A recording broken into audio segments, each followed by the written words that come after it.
আসসালামু আলাইকুম, কেমন আছো তোমরা? দেখো আমি কোথায় এসেছি। আমি আমার গাড়িটা নিয়ে বাসার পিছনে এসেছি গাড়ি চালাতে।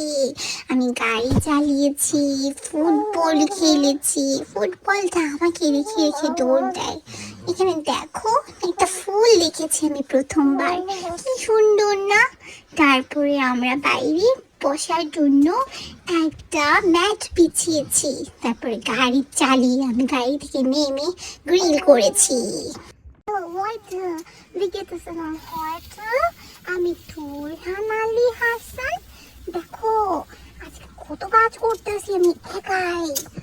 বাবা মা তো আমাকে হেল্পিং করতেছে, আমি গ্রিলিং করতেছি বাইরে বসে বসে। ওই বাবা দেখো আমাকে না ধরতে দিলে আমি কি করি? আমি কি ঠিক মতো হেল্প না করতে দিলে আমি যাওয়া হয়ে যায় আবার। দেখছো কিভাবে গ্রিলিং করতে হয়? তোমরা তো জানো না, আমার থেকে শিখো। শিখে জানা থাকলে আমার থেকে আরো ভালো করে শিখো। এভাবে গাড়ির উপর দিয়ে করে গোটাগুটি করতে হয় গ্রিলিং করতে হলে, বুঝছো তোমরা? এইভাবেই আমি গ্রিলিং করি। ভাবিও আমার অনেক ভালো লাগে গ্রিল, আমার অনেক ভালো লাগে। তোমাদের কেমন লাগে জানিও আমাকে। ওকে ভাই, আল্লাহ হাফিজ।